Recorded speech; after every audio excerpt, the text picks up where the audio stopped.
They mocked Mike Tyson. Tyson, you know it. I'm gonna kill you. I'm gonna kill you. I can see myself knocking out Mike Tyson, spectacularly knocking him out. On Saturday night, watch me kick Tyson's ass. And here's what happened to them. Listen, I'm not scared of these guys.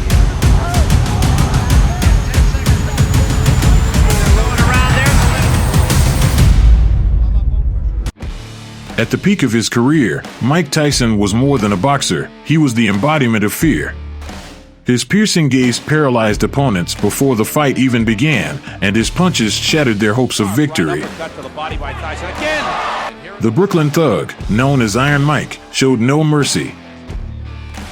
Despite his terrifying reputation, Tyson often faced cocky challengers who were unaware of the consequences.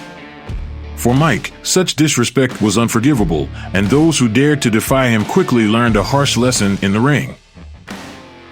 In this chapter, you will witness some of the most unforgettable moments when Tyson made his opponents pay for their arrogance. Mike Tyson. Our list of tough lessons starts with the legendary bout between young Mike Tyson and the cocky Donnie Long. This fight became one of the brightest moments of Tyson's career, solidifying his status as a knockout machine and a true terror in the ring. At the time, Long had just celebrated his 28th birthday and, filled with confidence, repeatedly said at the pre-fight press conference, Donnie Long is back.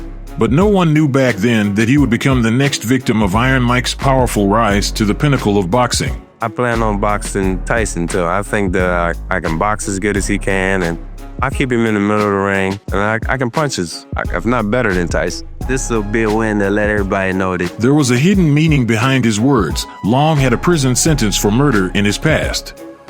This man, who balanced a criminal life with a professional boxing career, confidently claimed that Mike Tyson was no match for him.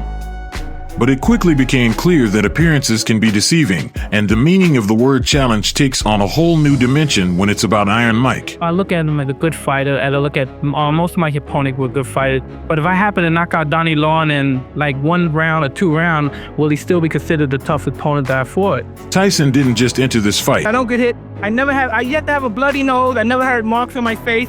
And as everybody say, it's hard because I'm a counterpuncher myself, but I just do it with a lot of aggression. Tyson claimed another impressive victory, reaffirming that anyone who steps into the ring with him while boasting will not only lose, but be utterly destroyed. I'm ready. I'm going to do my business, they're going to do their business, and our goal is going to be a foregone conclusion. He pulling his glasses off. Did you see his eye? His eye was just hanging out of his head. In May 1986, the world witnessed one of the most vivid and memorable moments in Mike Tyson's career when he faced Mitch Green.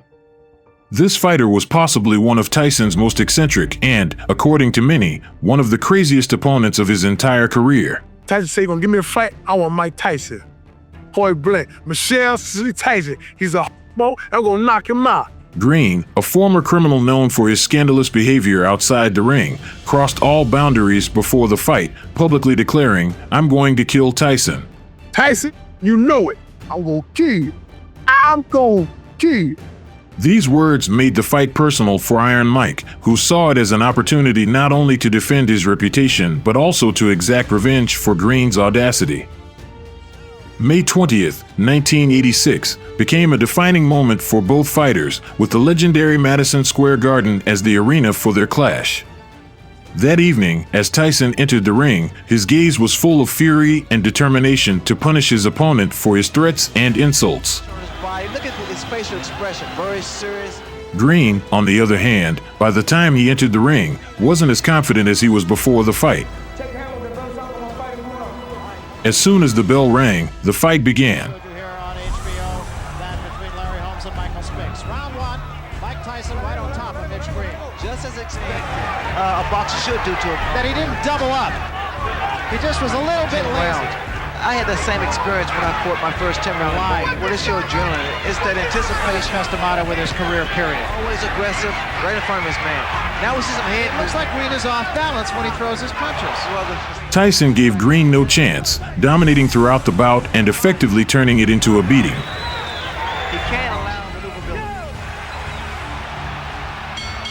And he did did draw a warning from Luis Rivera, the referee, about holding The body shot. Watch for the left hook. Right now, he needs some of them. Tyson had against Tillis, and what a shot! Well, the problem he's making, he cannot. Between rounds, as we mentioned, he can't help it. He's breathing through his. You have to think, Ray, that maybe the Tillis fight woke him up.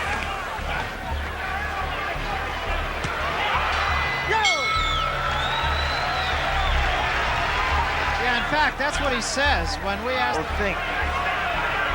Tyson's advantage was so obvious that he began openly humiliating his opponent. The vendetta was successful. Can be learned in talking to some of the people he fought. Look at here. Just laughing at him. And Green's hit by a truck. Midsection.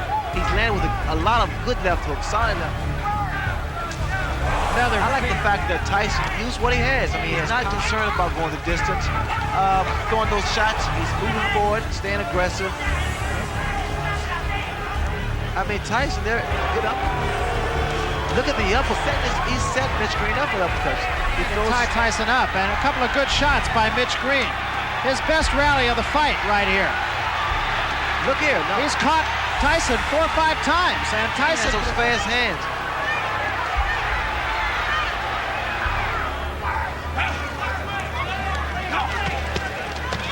His arms are short, so he seems to be something that runs through all of Mike Tyson's opponents, that they all are in there to survive. You might stop him. Whether Tyson will be satisfied to get the type of money that he wants, but the fact is, another day in the class to end things. After such humiliation, Green couldn't just leave it without consequences. After the fight, he craved a rematch, regardless of where it would take place, whether in the ring or on the streets. Ultimately, he managed to get his rematch, but it took place on the street, where Green again found himself defeated. Afterward, he filed a lawsuit against Tyson. There's more on that incident in a separate episode on my channel, so feel free to check it out. Now, let's continue. Do you feel a responsibility not just to win your fights, but also to entertain? Absolutely. Any fighter in general would think their main objective is to make their audience go home and let them know they had witnessed something that was incredibly special. By the fall of 1986, the hype around Mike Tyson had reached its peak again after his lightning-fast one-round win over Reggie Gross. At this point in his career, Tyson's team was still matching him with relatively easy opponents. It frustrated boxing fans to see such a gifted fighter like Tyson being kept away from a title shot. However, in hindsight, it became clear that his managers, Jim Jacobs and Bill Caton, were playing a long game, not only building Tyson's flawless record, but also giving him time to develop his raw potential. By the time Tyson finally got his title shot, he was a fully polished and ready champion. In contrast, legendary heavyweight Joe Frazier, who famously defeated the previously unbeaten Muhammad Ali in the 1971 fight of the century, chose a completely different approach when it came to developing fighters after his retirement. His son Marvis embraced his father's philosophy. In charge, if they say fight King Kong, I'm ready. All I have to do is get my body in condition and my mind and spirit, and I'm ready. With minimal amateur experience, Marvis began facing top contenders in his first 10 professional bouts. However, unlike his father, Marvis' success in the ring left much to be desired. Despite this, both Marvis and Joe believed he would eventually reach his dream. A few wins later, Marvis climbed the rankings and got closer to Iron Mike.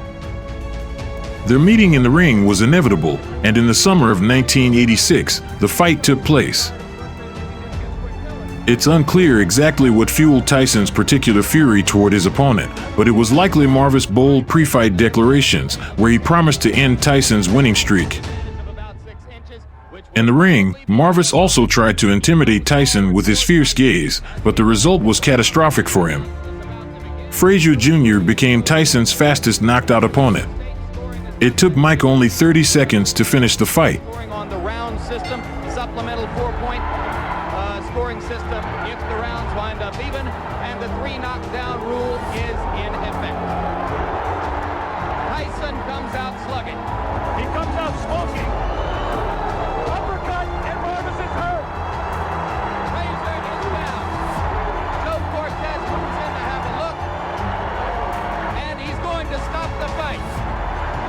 did not last 20 seconds. Tyson goes over to take a look at Marvis Frazier, obviously concerned. A terrific uppercut. Even after his victory, he couldn't calm down, and in his post-fight interview, he openly declared his readiness to take on all heavyweight champions. Of the three champions, who would you like to fight and why? Fight anybody my trainer put me in with, because I'm confident I could beat any fighter in the world. But I'm confident I'm ready, and I'm ready when my trainer tells me. On August 17, 1986, Mike Tyson faced Jose Ribalta in a fight that became an important step in Tyson's ascent to the heavyweight title. At that time, as Iron Mike was beginning to conquer titles, professional boxing was gradually changing. The height standards for fighters started rising, and more giants, taller than 6 feet 3 inches, began to appear in the heavyweight division. Standing at 5 feet 10 inches, Tyson was significantly shorter than most of the heavyweights, which always cast doubt on his long-term prospects. Naturally, this didn't sit well with Tyson. Whenever he faced a taller opponent, he saw it as a personal challenge. This was the case in 1986, when Tyson faced the Cuban Jose Ribalta, who stood 6 feet 5 inches tall. Ribalta and his team were confident they could stop Iron Mike. He just better look out, 'cause I'm ready. I'm coming to take it. I'm coming to take him out. The fighters were more determined than ever before, and their stare down was so intense that the audience could almost feel it through the screen. Marvis Frazier couldn't keep him off. Ribalta on balance. Tyson has developed as a fighter. That throw combination, you have to have it. Of course, when we talked to Tyson, he said, I don't mean to take anything away from To tie up Mike. Ribalta has to keep those hands up at all times.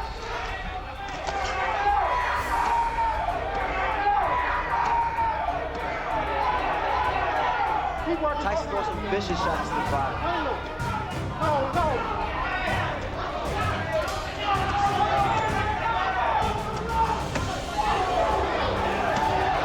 Yeah, just tremendous body shots, and what an uppercut. Tyson immediately unleashed his classic combination, a right hook to the body followed by a headshot, sending Ribalta to the canvas at the end of the second round. Mike Tyson is invited. And there was an uppercut.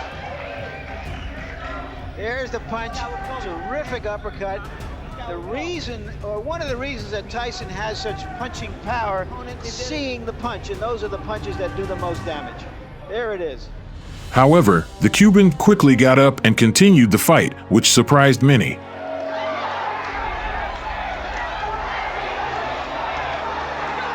Ribalta trying to bang. There's a good left to the chin.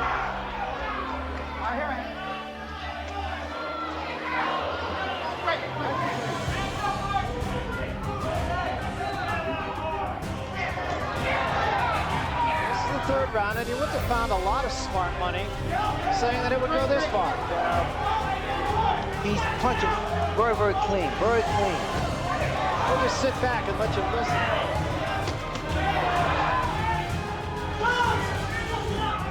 Sensing blood, Tyson ramped up the pressure, and the subsequent rounds became one relentless wave of attack.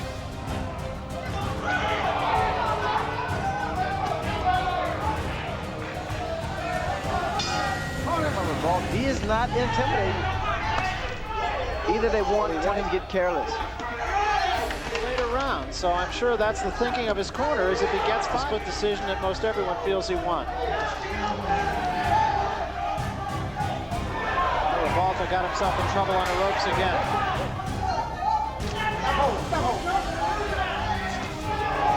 Tyson just turned southpaw. Between rounds, okay, now you can start to dominate the fight. That was an uppercut by Ribalta. Tyson right back in 2 seconds.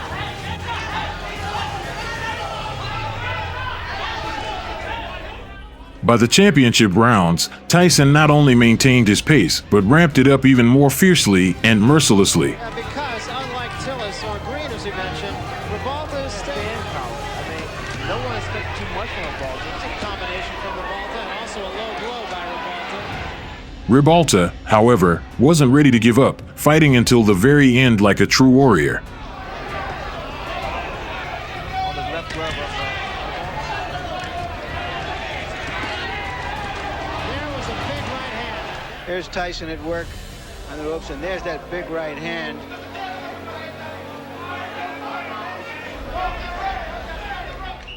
But the fight was decided, and in the 10th round, Tyson, leaving Ribalta no chance, concluded the bout with a victory.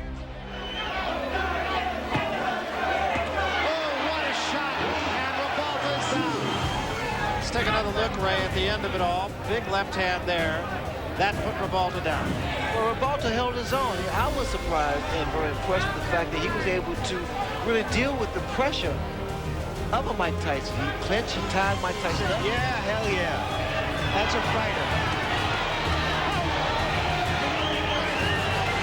That's it.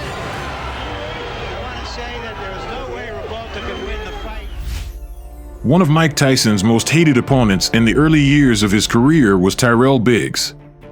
This rivalry began in Tyson's amateur days when, like many young boxers, he dreamed of Olympic gold but never managed to secure it.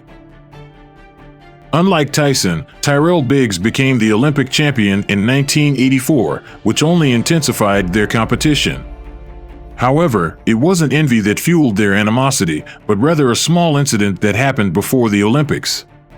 When Tyson came to wish good luck to the U.S. boxing team, Biggs mockingly said, "I don't know about him, but he definitely won't be on this plane," implying that Tyson wasn't chosen for the team. Tyson never forgot those words. 2 months before his fight with Biggs, Mike Tyson became the undisputed world champion, unifying all 3 major heavyweight titles by defeating Tony Tucker. However, instead of meeting Michael Spinks, who was avoiding the fight, Tyson chose his next opponent, mandatory challenger Tyrell Biggs, the Olympic champion who had never lost a professional boxing match. Before the fight, Biggs continued to insult Tyson, stating, "I've known Tyson for a long time. He's strong, but his strength won't hurt me. Mobility and boxing skills are more important. I'm supposed to go out and beat Tyson. His name literally means he's my son. I'm his daddy." Right on Tyrell Biggs.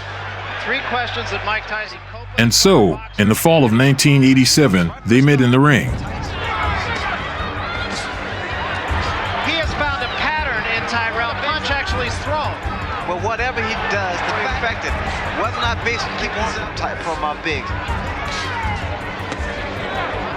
The first 2 rounds saw Biggs trying to control the fight with his speed and stretch distance, landing accurate shots. 5 years ago, but he really bothered. There is the hook again because his hands are down.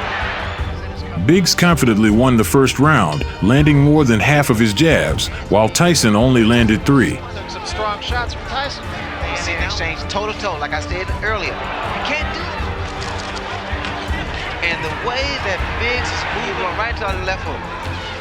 However, in the second round, Tyson landed a powerful right hook that busted Biggs' lip, which changed the course of the fight. Does most damage. There was a big, got nailed with the left hook. He has shown. Biggs has been on his. That was the left hook, Barry. That was the left hook I was talking about. With each passing round, Tyson became more aggressive, and Biggs couldn't handle his onslaught. But hands down, Biggs, the left hook has been scored. As Michael. In the third round, Biggs developed a cut under his left eye. 1-2. You see, same thing. 1-2. And he throws it.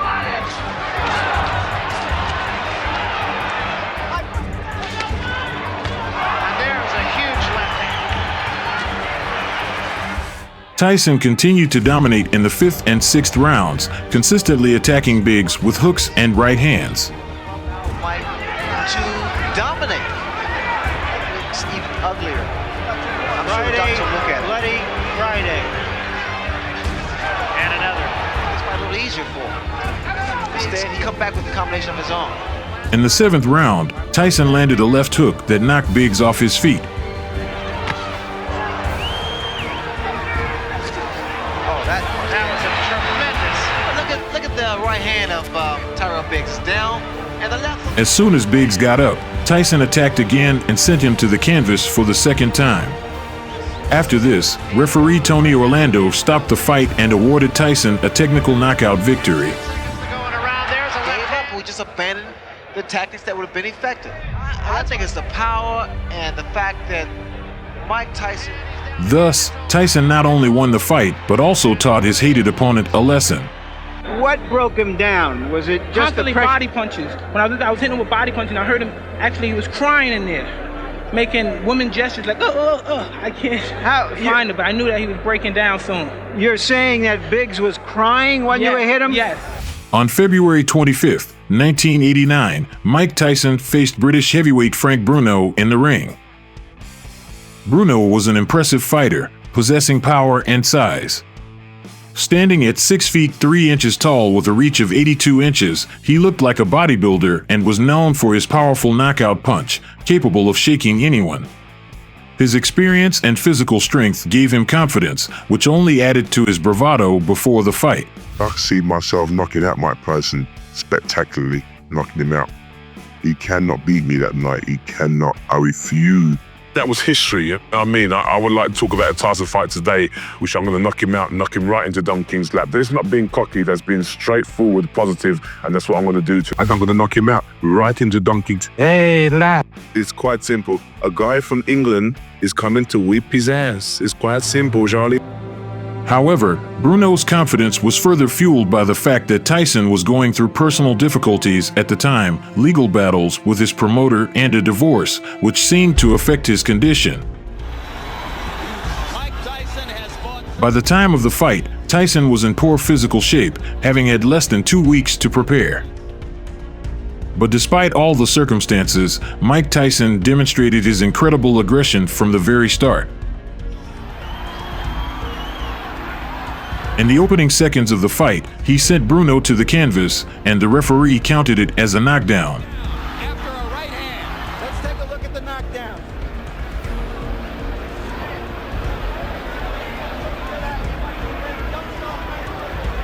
Despite this, Bruno got back up and continued to resist, showing resilience and composure. Solid left and a right by Tyson.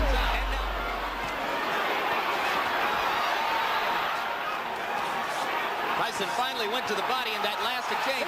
Now Bruno lands a short left inside. And Tyson wobbles for a second. The referee has taken a point away.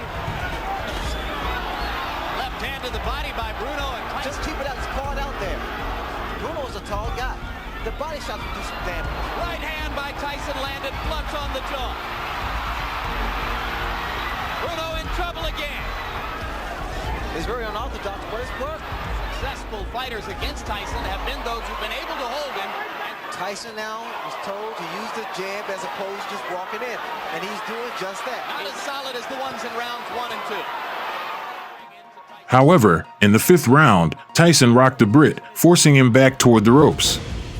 There, Bruno endured a barrage of punches, and his corner decided to throw in the towel, stopping the fight. Solid left hook inside.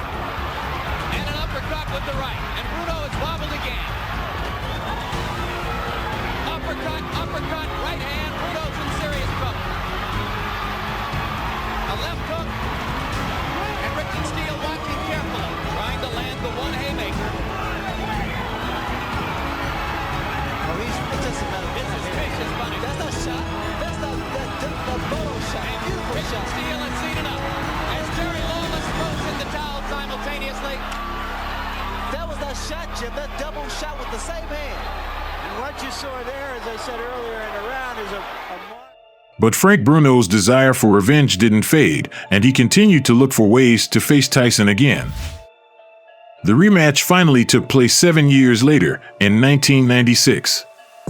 During this time, Tyson had served time in prison and become the center of numerous scandals, while Bruno had won fight after fight, including becoming a world champion. It was this championship belt that led them to a new fight, which took place on March 16, 1996. As before, Bruno didn't shy away from words, trying to provoke Iron Mike. That time I rocked him, I'm going to rock him to sleep. There's not much I could say, but I beat him once, and I beat him before, and I'm going to beat him again. Thank you. He's made his money. I'm going to do him a favor and knock him out, and right into Don King's lap. But once again, it quickly became apparent in the ring that Bruno was doomed. Pounds heavier, almost 4 inches taller. Huge reach advantage. attention. Here we go, round one. From the very beginning, Tyson landed a headshot on Bruno, and the Brit, in the opening seconds, began looking for ways to survive, trying to hold Tyson in a clinch and not let him go. Keep their heads off. Bruno with the questionable chin. Inside generally. This allowed him to survive the first round, but referee Mills Lane began losing patience. He's not bobbing and weaving like he has. Lane, Tyson's people wanted to bob and roll, be less of a touch. That's the first one he felt the steam. Didn't get anywhere. But it was a nice effort. And anytime, here comes Tyson. Mistake early. You can't fix the chin. That was never great to begin with. A left hook by Tyson, but Bruno comes. Mike Tyson looked much better than he had in his previous fights before prison, demonstrating excellent defense by dodging several of Bruno's punches. After that, he switched to an aggressive attack, landing punches with both hands. And that's saying something for 247 pounds. Fighting offensively. Right uppercut. In the third round, Tyson unleashed a series of punches, including a right to the body and a left hook to the jaw, before finishing the attack with several uppercuts. Bruno found himself trapped in the ropes, and the referee had to stop the fight to save him from further damage. Uppercut by Tyson. Tyson laying it on, pouring it on. Down goes Bruno into the ropes. And it is all over. It is all over here in round 3. Mike Tyson is champion again. And that is it. Mike Tyson is back. The Tyson era has begun. Tyson reclaimed his WBC title, once again becoming the world champion. Because those absolutes, Mike hits with both hands. I'm Hurricane Peter McNeely from Medfield, Mass. On Saturday night, watch me kick Tyson's ass. Mike Tyson's fight with Peter McNeely in August 1995 became a historic moment in boxing. This was Tyson's first fight after being released from prison, where he had spent several years for a rape conviction, an issue that remains surrounded by many questions. Returning to the ring, Tyson was ready to prove his strength once again and re-enter the world of professional boxing. McNeely, an American with Irish roots, was known for his eccentric behavior and harsh provocations. Before the fight, he didn't hesitate to issue challenges and try to provoke Tyson, despite the latter's fearsome reputation. When I wrap Mike Tyson in a cocoon of horror,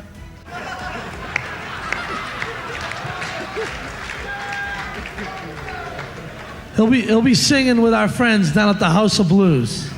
But Mike Tyson, after coming out of prison, had changed. He had become calmer, taking his time with his responses and focusing on the fight.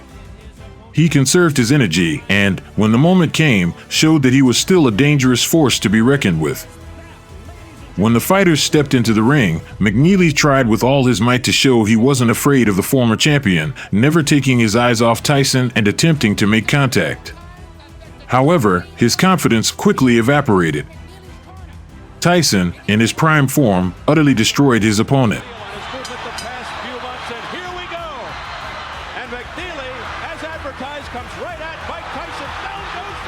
Now the second knockdown, he's hurt more on the inside, but this is still a replay of the first knockdown. Mike comes across, just a nice short, crisp, turned over the right hand. McNeely couldn't withstand the pressure and soon found himself on the floor. 5,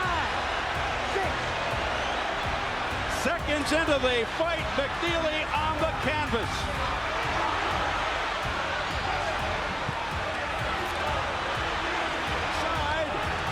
Tyson seeming to just hang back there waiting for that.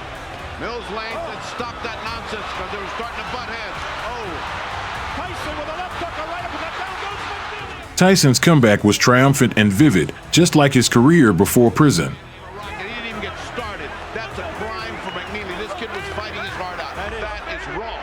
It's too bad. On October 21st, 2000, two true troublemakers faced off in the ring, Mike Tyson and Andre Galota, and the match turned into a true sensation. The expectations for the fight were enormous, but its outcome surprised everyone, exceeding even the boldest predictions. Let's start from the very beginning. By the late 90s, Tyson was no longer the boxer everyone remembered for his epic victories. He was no longer the most fearsome heavyweight in the world, but his name still struck fear. Tyson returned to the ring after a year-and-a-half suspension following the infamous ear-biting incident in his fight with Evander Holyfield. Upon his return, he became a symbol of scandals, and his fights against opponents like Francois Botha, Orlin Norris, Julian Francis, and Lou Savarese showed that Mike had become somewhat unhinged, at least compared to his former fierce self. Personal issues, legal troubles, and drug problems had left a mark on his career and reputation. He seemed like a forgotten child, helpless and dependent, despite his strength. In the ring, Mike acted like a destructive force, twisting arms and causing brawls. Despite all these scandals, the interest in Tyson didn't fade. The public didn't care whether Tyson was in his prime form. What mattered was that he always created a spectacle. However, it turned out there was another figure capable of overshadowing his wild antics, Andre Golota. This American of Polish descent, despite his psychological shortcomings, was an incredibly promising fighter of the 90s, and his ring scandals were not rare. His fights with Riddick Bowe became a saga. In the first fight, Golota knocked his opponent out with an illegal low blow, leading to a massive brawl.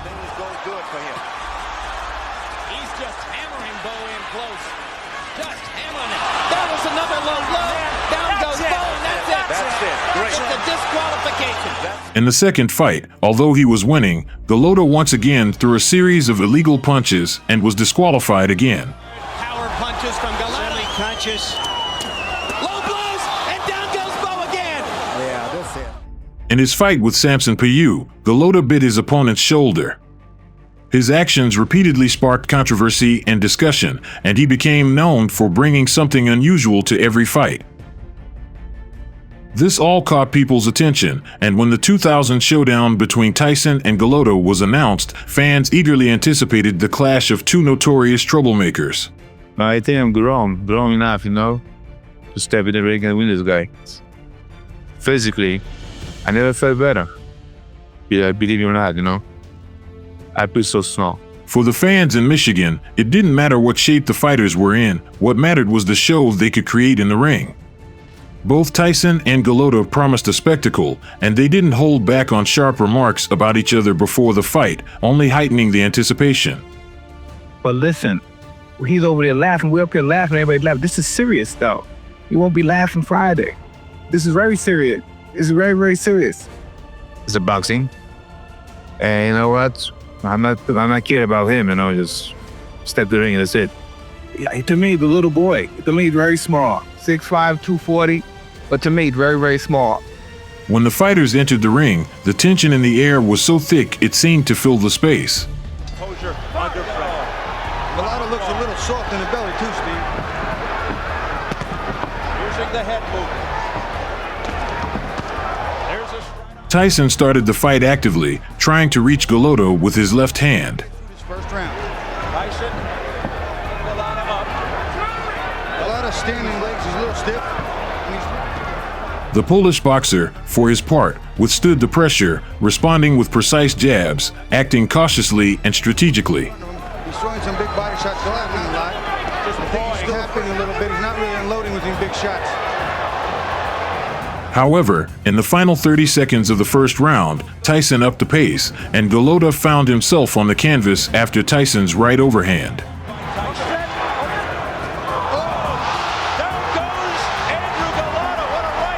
The knockdown didn't look too serious. Golota fell on his backside, but initially touched the canvas with his hands.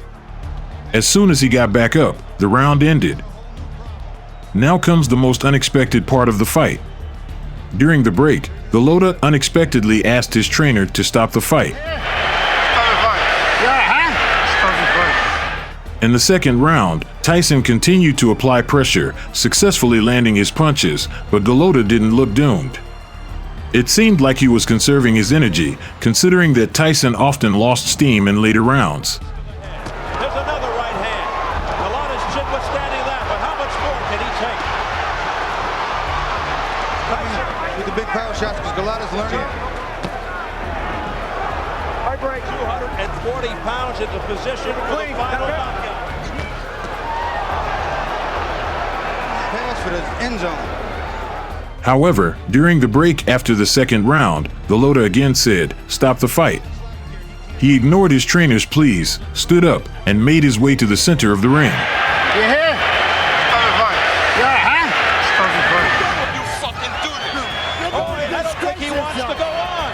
Referee Frank Garza tried to bring him back to the corner, but Golota responded, "I'm done," and pushed him away. The trainer, furious, tried to put the mouthguard in Golota's mouth, but the boxer clenched his teeth. Meanwhile, Tyson, with fury on his face, tried to break through to his opponent or at least create the illusion of doing so. He was held back by a member of his team. Golota continued wandering around the ring and then left it entirely, heading toward the locker room. On his way out, trash was thrown at him from the stands, and someone even hit him with a bottle of red soda, creating the illusion that Golota was bleeding. After the incident, Golota gave a brief interview. He spoke haltingly, stammering, and looked extremely unwell, although he had seemed healthy during the fight. First of all, it wasn't my day today, but got a headbutt. A referee didn't respond pretty much well as he's supposed to. This scandal led to a barrage of criticism against Golota. Experts and fans began accusing him of cowardice, and some even argued that he shouldn't be paid his $2 million purse. However, it later emerged that his decision was not as crazy as it seemed. The next day, Golota was diagnosed with a concussion, a fractured left cheekbone, and a herniated disc. Had he taken another strong punch to the head, he could have been paralyzed.